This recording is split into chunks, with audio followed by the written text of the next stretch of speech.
Mó barato, né? Você vai assistir alguns lances de futebol agora. Agora, já imaginou se você pudesse ganhar dinheiro enquanto assiste esses jogos de futebol? Pois é, existe uma profissão onde mais de 5 milhões de pessoas no mundo todo trabalham assistindo jogos de futebol, ou seja, ganhando dinheiro assistindo jogos de futebol. Sem ter que vender nada pra ninguém, nada. É só você, seu computador e acesso à internet. Quer saber mais como é que funciona? Clica no link aqui embaixo que eu te mostro, beleza? Grande abraço. Mais cedo aqui no Rodada Fox, mas olhando e conversando aqui nos bastidores com o Zinho, com o Edmundo e com o PVC, e o PVC trouxe um dado importante, o Gabigol, o jogo não estava encaixando. Tá? E aí, isso é uma avaliação importante, né? Os 90, tu tem que olhar, porque tu olhar lance a lance, muitas vezes é complicado para te analisar, né? Então, o jogo não começava a encaixar, a bola não entrava e ele meio perdeu a cabeça e ele vai. Eu tinha dito que era amarelo, cor de rosa o cartão, mas é vermelho, né? Eu acho que tu volta, tu faz essa análise, eu acho que... Como é que é amarelo, cor de rosa? Não, ali porque não tinha esses outros elementos, não é? Então entrou, nessa minha análise, entrou outros elementos nessa discussão que nós tivemos antes de entrar no programa. Vou acrescentar uma coisa. E aí eu acho que mudar a opinião não é de mérito nenhum. Tá bom, uma coisa que é importante acrescentar pra você então. Se você disse que não acompanha o jogo todo, ele já tinha cartão amarelo, não tinha? Não, foi o terceiro que ele levou. Amarelo. Foi o terceiro cartão amarelo. Não joga o próximo jogo. Esse lance, cartão amarelo. ele toma e tá suspenso. É verdade. E aí os companheiros me convenceram aqui. Nos próximos 3 jogos do Flamengo. Coloca o lance aí, vamos lá. O próximo jogo é contra a Chapecoense. E depois então ele tá fora pela seleção. Pela seleção brasileira, os dois E aí a queixa maior, porque que é o árbitro, o Rafael Trace, não foi até o VAR. O VAR não acionou ele. O VAR poderia ter acionado ele, não é como estamos discutindo, revendo a jogada e tal, pra ele ver. Realmente o Gabigol, a bola passa, o toquezinho do Daniel Alves e o Gabigol deixa a perna. É evidente que o Daniel Alves valorizou, não é? Ele tenta dar uma recuada e não consegue, acaba pisando, né? E aí o árbitro deveria ter ido no VAR pra analisar melhor o lance. Eu acho até que ele não teve a maldade, mas ele vem, a bola passou e ele vem e pisa. Eu acho que ele tentou tirar o pé. Então, eu acho que ele tentou tirar o pé. Mas ele vem e pisa, de fato ele pisa. É que a bola não tá mais em disputa, a bola passou. A bola passou, já era passivo. E ele tava com essa questão que você me levantou também, do gol, quando não começa a encaixar jogador assim, o Edmundo era muito disso, a bola não começa a encaixar, daqui a pouco ele ia lá e acertava alguém.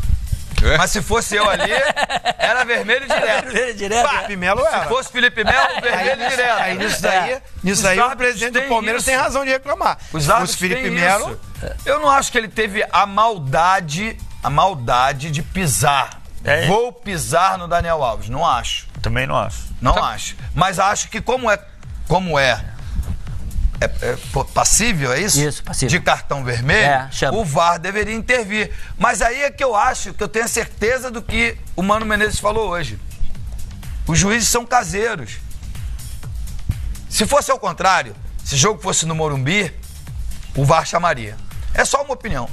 Olha, agora, eu ontem, deixa eu só dizer uma coisa, eu ontem acompanhando o jogo, eu pensei o seguinte, a trava da chuteira pegou na perna do Daniel Alves. Como eu digo que ele tentou tirar o pé, na minha opinião, é porque se ele vai com fé e pisa, teria sangrado e muito. Não, o Daniel não estava de pé. Caiu, pegou na caneleira ali, né? Mas ele tá no chão. Porque é diferente daquele... Preto.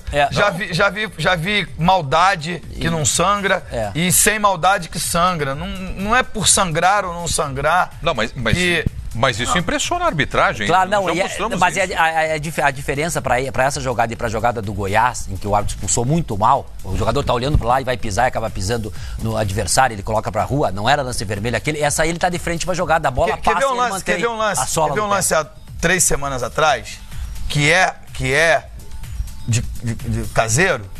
O centroavante do São Paulo. O Raniel. O Raniel levanta o pé na bola contra o Vasco. Tem razão.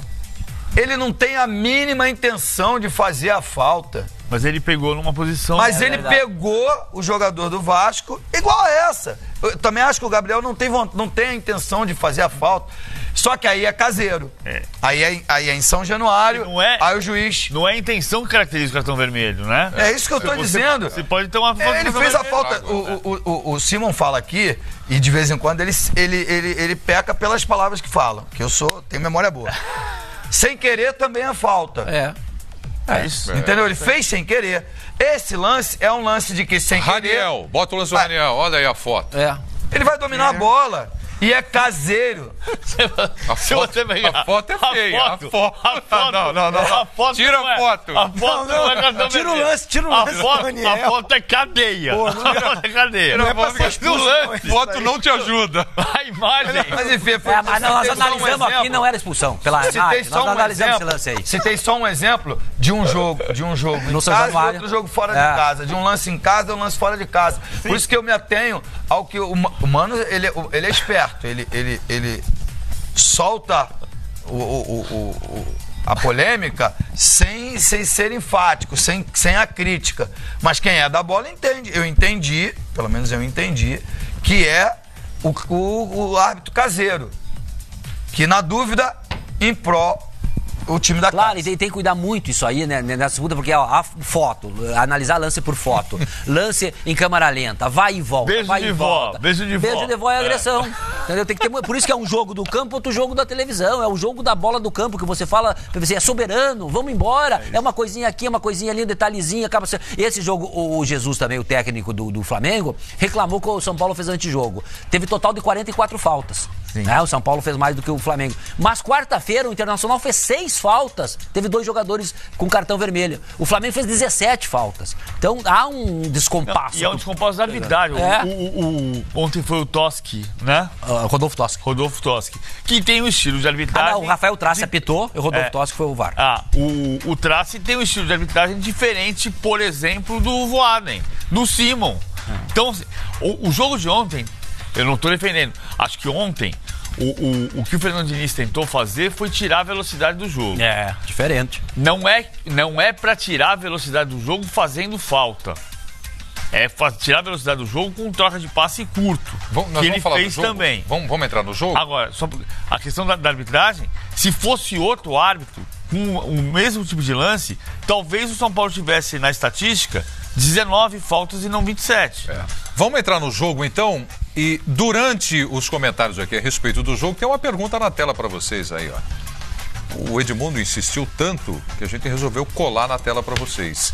Arbitragem brasileira é caseira? Responde no Twitter, tá no ar aí para vocês participarem com a gente a respeito disso. Qual é a sua percepção? É caseira a arbitragem brasileira? Entre no Twitter e participe com a gente, tá bom? Eu acho que vai dar 99%. Você está induzindo. Não, 1% sou eu, que pra mim não é caseira. Não é caseira para você, Não. Simão? Eu tenho certeza que é caseira. Vamos aguardar então. Vamos falar do jogo? Não tem gols para mostrar, mas foi um grande clássico, né? Foi um belo jogo no Maracanã, bem disputado. Flamengo e São Paulo, 0-0. O São Paulo também levou perigo, aí foi logo no começo com o cruzamento do Reinaldo, olha. A gente mostrou um pouquinho antes no Fox Premium, Atlético de Madrid e Real Madrid 0-0 também. O jogo de ontem no Maracanã teve mais chance de gol do que o Atlético de Madrid e Real Madrid. Foi um jogo mais emocionante do que Atlético de Madrid e Real Madrid. Não vou dizer mais bem jogado, porque taticamente o jogo de Madrid foi muito bom. E deu mais público também no Maracanã. Deu mais público no Maracanã também, deu 67 mil pessoas. E a festa foi mais bonita também. Foi mais bonita, né? Com certeza. O Maracanã tá muito lindo. Quem não foi ao Maracanã pode achar que o Maracanã morreu, mas o Maracanã tá muito lindo. Isso à parte. Eu acho que o São Paulo conseguiu encontrar uma estratégia que funcionou e, repito, não pode ter as faltas a ver com isso, mas o único jeito de jogar contra o Flamengo é tirar a capacidade deles se movimentarem em alta velocidade como se movimentam. Isso é trabalhar a bola curto, é tocar...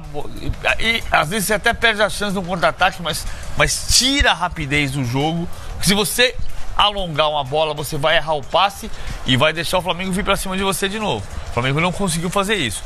Também porque o Flamengo, nos últimos 3 jogos, já demonstrou um certo cansaço. O Flamengo contra o Cruzeiro decidiu nos lances individuais, não foi no jogo coletivo. O Flamengo contra o Internacional, com 11 contra 9, correu risco no segundo tempo e tomou o gol de empate. Então o Flamengo está muito bem, mas o Flamengo já teve um degrau acima do que está agora na parte física, me parece. E para você, Zinho, clássico no Maracanã, 0-0. Eu acho que passou muito, assim, pelas mudanças, né? Não só no nome, mas na parte tática também.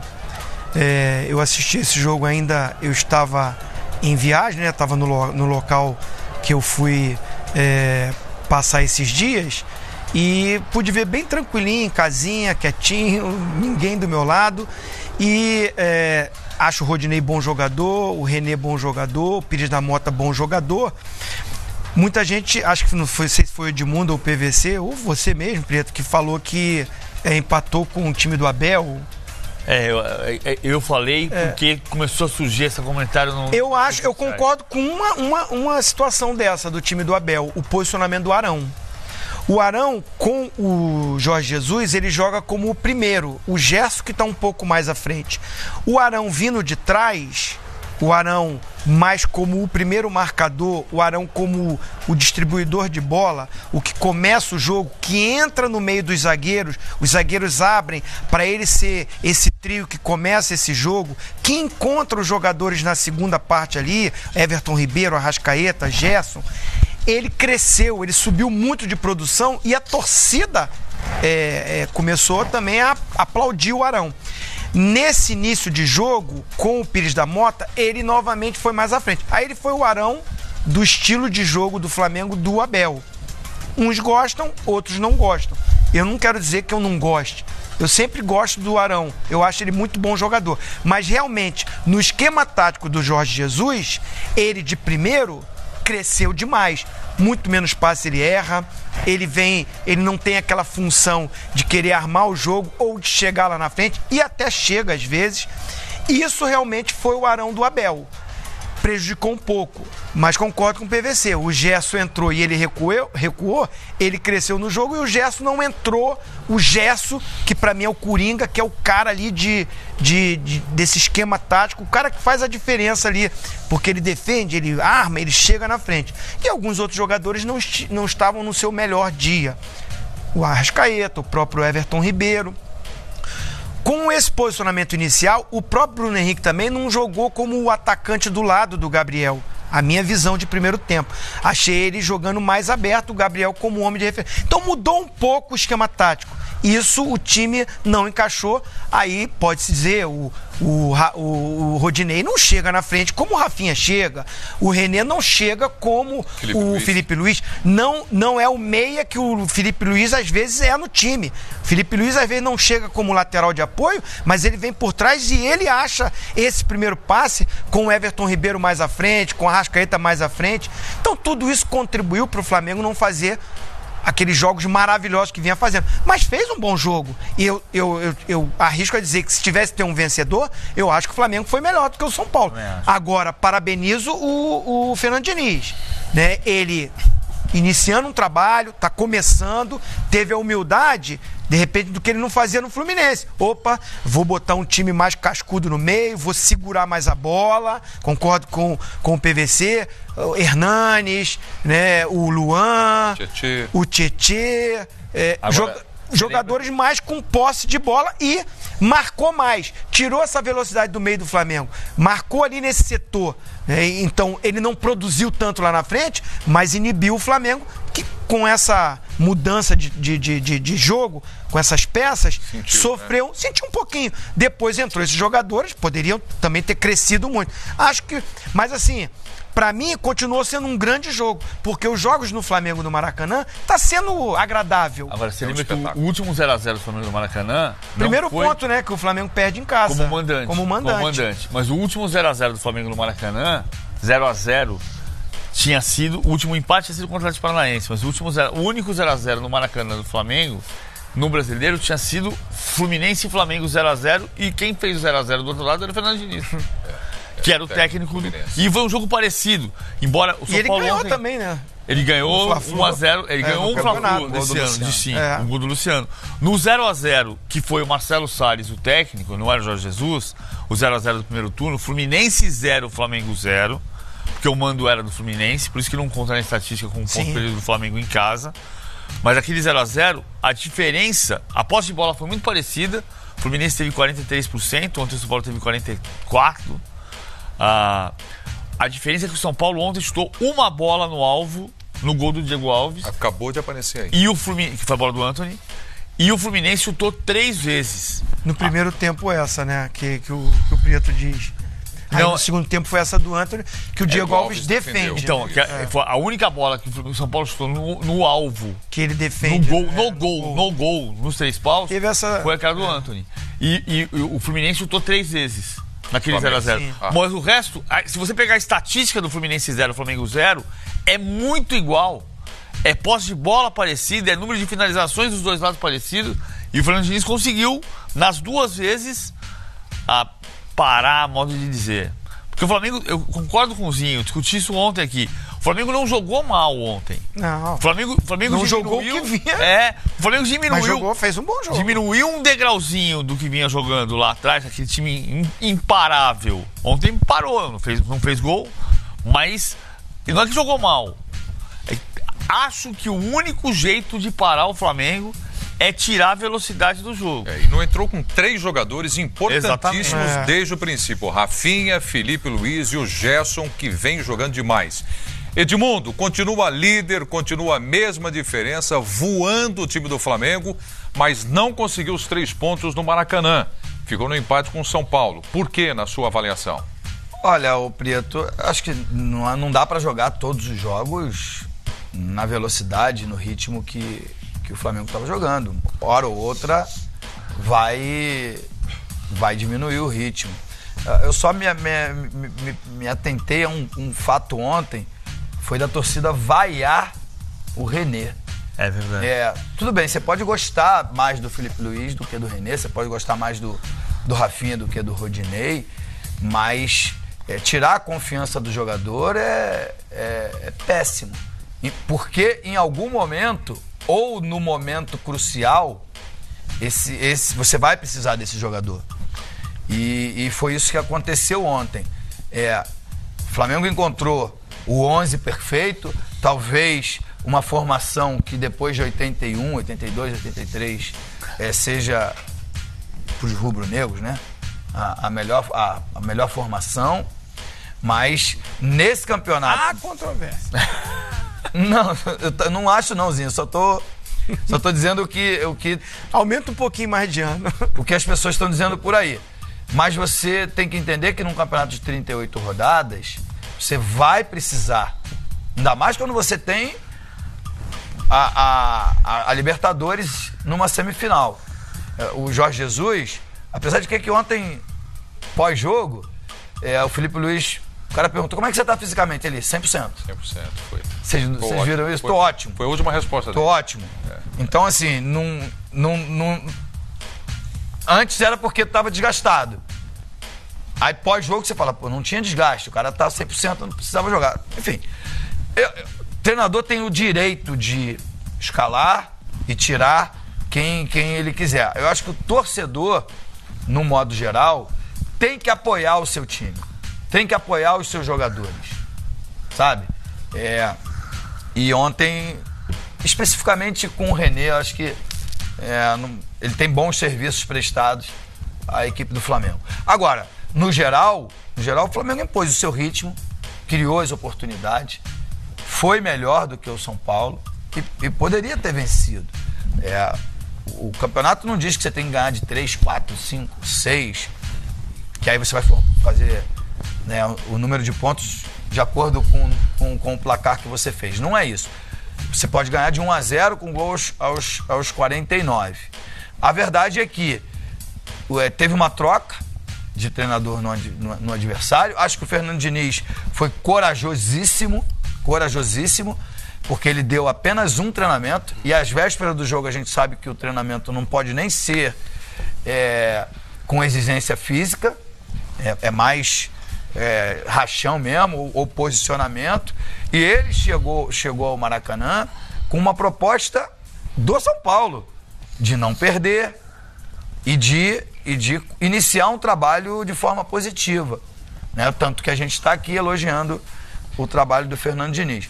E a gente não pode esquecer também que é um Flamengo e São Paulo, né? Se esse 0-0 fosse contra o Lanterna do campeonato, contra times que estão na zona de rebaixamento, você poderia questionar o Flamengo. Mas num clássico contra o São Paulo, que tem jogadores como Daniel Alves, como Vanfran, Hernanes, Arboleta, que parece aí, que ele evita que a bola chegue até o Bruno Henrique. Eu acho que, assim, faz parte do campeonato, faz parte do jogo. E pro bem do Flamengo, o bom é que hoje o Palmeiras não venceu. Então manteve a diferença e ainda o número de vitórias, né? Porque é o primeiro num confronto ali de desempate. Então foi bom. Foi bom. Não foi ótimo. Se tivesse sido ótimo, né, o Flamengo hoje teria 5 pontos a mais do que o Palmeiras. Mas foi bom. Agora, ele tem que manter o ritmo na quarta e depois no domingo contra a Chapecoense, porque é um campeonato de 38 rodadas. Tá. Vou fazer uma pergunta para vocês aqui. Principalmente para o Zinho e para o Edmundo. Vou com você, que o Edmundo acabou de comentar. Quando você tem um jogo tão importante pela frente, que é o jogo do ano, Libertadores da América, o confronto contra o Grêmio, isso mexe com a cabeça dos jogadores antes de um clássico contra o São Paulo, por exemplo, no Campeonato Brasileiro? Dá para se discutir isso também ou não? Não tenha dúvida que os jogadores do Flamengo pensam no Grêmio também. Essa coisa, só vou pensar no Grêmio a partir do domingo, porque o jogo foi no sábado. Zinho? Assim, no caso do Flamengo hoje, eu acho que não, porque o Flamengo é sério candidato ao título brasileiro. Junto com o Palmeiras, é o grande favorito para o título. Então, com o Maracanã, a festa que está, a empolgação que o torcedor está, e o esquema de jogo que o Jorge Jesus encontrou, realmente os 11, né, do Flamengo, no momento é o melhor do Brasil. Elenco, aí a gente vai discutir aqui. Mas o time é o melhor. Mas o time, os 11, o do Flamengo vive o melhor momento. Então, esses jogadores, com a confiança que eles estão e com muitas possibilidades nas duas frentes, eu acho que assim, o jogo do Grêmio atrapalhou a nossa concentração para o jogo. Não, eu dei aqui as minhas opiniões. Eu acho que a mudança de algumas peças e no esquema de jogo, a entrada desses jogadores fez com que mexesse também com o posicionamento de outros jogadores. Então baixou um pouquinho o ritmo, mas acho que o Flamengo jogou bem e merecia ter um resultado melhor. Isso não quer dizer que jogou mal, mas isso mexeu um pouquinho com o esquema de jogo. Acho que no emocional não, porque do jeito que o Maracanã está pulsando, não tem como o jogador ficar pensando só na quarta-feira, né? Porque esse jogo era fundamental.